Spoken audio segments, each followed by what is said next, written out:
In the last episode, I shared what a BPOD or the best part of your day is and why finding this daily, even when you feel nothing but empty and alone, is important to help you as you're going through grief. In this episode, I'll talk about how gratitude is not just to give you hope to get through grief. Applying this to your life is more than just going on how you feel, it's focusing on God and a higher or heavenly perspective to live with hope and joy. If this has been lacking in your life, if your habit is seeing or finding the worst in situations, you can change that. It won't be overnight, so no need to beat yourself up, but you can use the hardest season of your life to build an incredibly strong foundation for your future.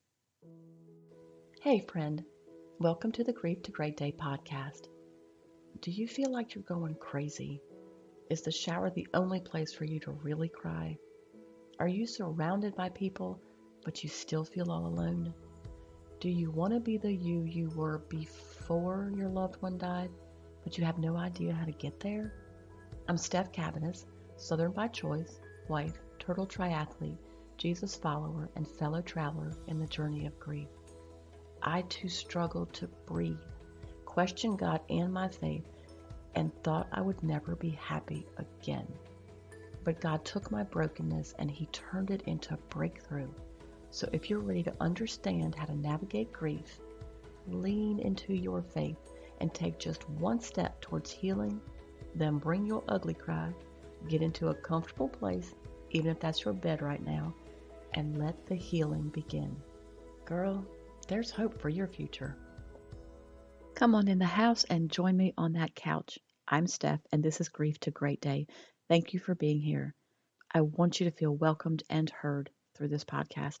Hello to everyone listening in Jordan, our spotlight country, and in the U.S., California, you remain as the state with the most downloads this week. You know, Grief to Great Day is downloaded in over 60 countries. This tells me that grief is felt throughout the world. So please know that whatever country or state you are in, you're not alone as you walk through this thing called grief. I know there are new listeners each week, so if that's you, welcome. And if you hear me talk about Monica, her faith, or her death, and you want some background, just go to my website, grief2greatday.com, and click on the book tab. Her faith journey throughout the last 6 months of her life were unreal, and her death changed me. She is the reason that you are listening to me today. In this podcast, we talk about understanding grief, processing daily life, and growing your faith. So if you're just starting your journey, please know that life will change. It won't always hurt like this. It's important for you to hear that often. Now, this is not to say that you'll stop missing your loved one because you never will, but you will be able to breathe, to laugh, and to live again. In the last episode, I talked about how, as Christians, we aren't supposed to grieve as the world does. This means that when we grieve, it's with hope. It's not that we don't grieve at all. As a quick review, Monica had asked me to keep a journal and to write down a few details each day so that when she was fully healed, we would have an accurate account of what she had been through. So every day of her last 6 months, I wrote down what I saw of the day, and then her BPOD, or her best part of the day, was added from her perspective. Her BPODs were about the love and support she was given. It was about being able to eat better or having certain people come by to visit. It was about being given another day to show God's love to people. All that while she did not have a day without pain to the point of crying. And it wasn't until later that I understood why our view of the same situation was so different. Her days were focused on God. She talked about how she would share her testimony of healing, and I needed to get ready to travel. Her relationship with God was something I could not understand, but it was so real that what she saw was only good, while what I saw was only the hard and the bad. See, Monica's focus was spiritual, and my focus was physical. Gratitude reminds you of how blessed you still are, of how God has worked for your good, even in hard times.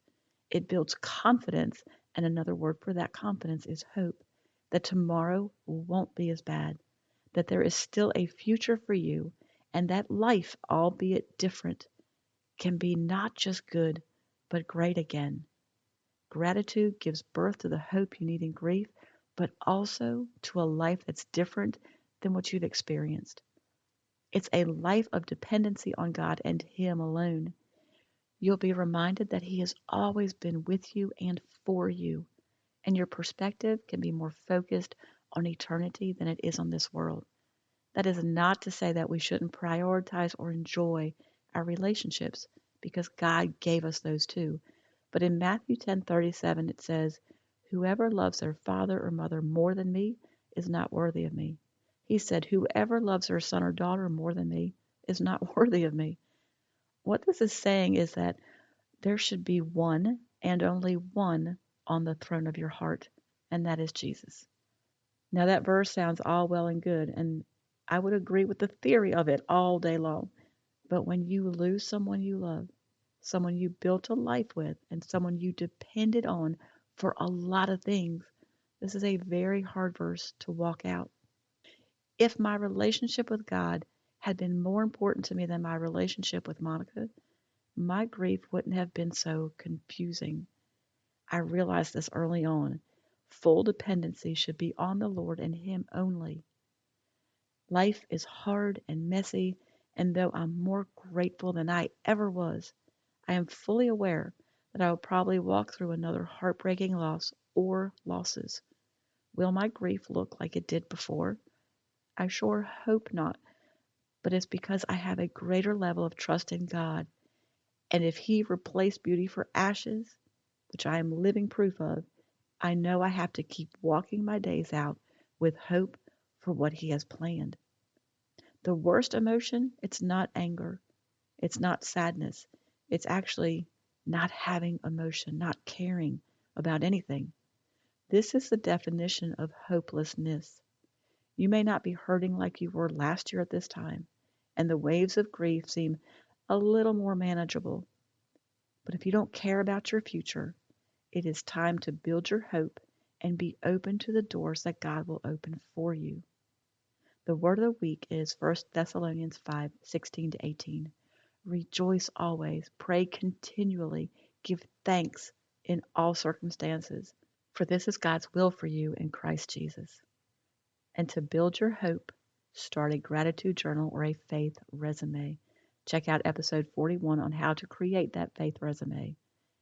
Your journey work, so the work of your journey is to write down 3 things you are grateful for right now. Now, this is if you did or did not do that after listening to the last episode.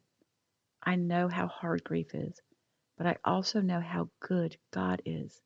I know you can think of 3 things. And I mentioned the Francis Chan rope illustration on YouTube. If you haven't looked at that, check it out. It's a great reminder of why we're here. By listening to this episode, it tells me that you are doing the work of grief, and I know that's not easy. If you're ready to take another step toward healing, here are 3 resources. Purchase the What to Do After the Loss of a Loved One workshop. I called it a workshop because I wanted you to understand there is work to be done, action steps towards your healing. If you're just starting your journey and you have no idea what to do, this workshop will guide and direct your steps. You will grow closer to God, even when it's hard to pray. You'll work toward acceptance, even if that word makes you angry, and you'll know what to expect in your healing process. You can also join our private Facebook group and be a part of a group of faith filled women who get it and encourage each other in a way that those in the world cannot. See, when you're part of the group and you welcome a new member, that's taking action, that's serving others, that's getting you out of your pain for even just a minute to support and encourage someone else. And thirdly, if you don't have a church home, visit my church, opendoorchurch.com. Everything you need are in the show notes. In the meantime, remember who holds your future and know that you are not alone. And keep on coming back to the house, keep sitting on the couch, and keep taking steps, however small, towards your healing. Thank you for being here today, for showing up. If this podcast has given you hope, encouragement, or helped you in any way, share it with a friend, either in a text or on your social platforms. Also, please subscribe, rate, and leave a written review on iTunes. It's a huge blessing for me to know that you're out there. Lastly, and this is important, you are not alone. Connect with me on the Grief to Great Day website, the link is below, and sign up for our free newsletters. I want to be able to pray for you by name. Remember, grief isn't something you're going to get over, but a great day is something you can get to.